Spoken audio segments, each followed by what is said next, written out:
バカが食っちまうぞ。人を逃がした。悪魔のくせに何がしたいんだ。てめえが腹裂いて胸もむんだよ。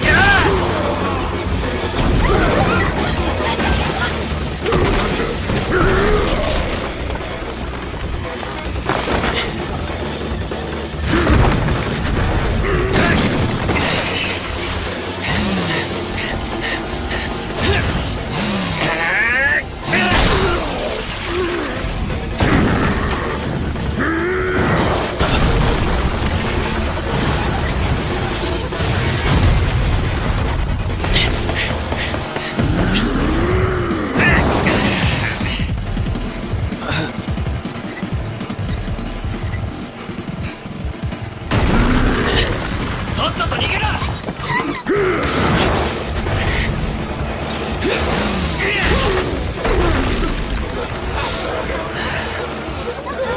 人間を逃がすようなやつにこれは切れるか。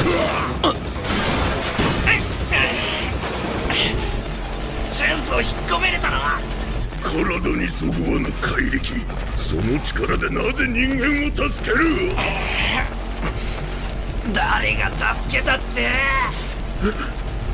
野郎の命なんざ知るか。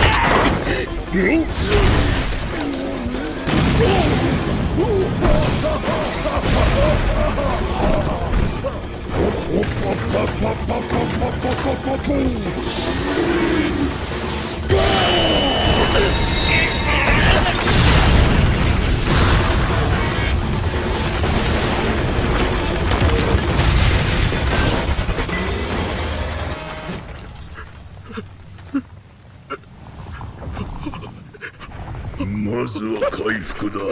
タバコ臭い血だが今は許そう。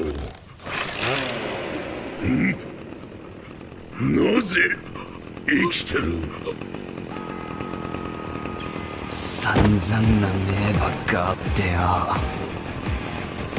我慢しかしてねえのにまだ人もみもしてねえ。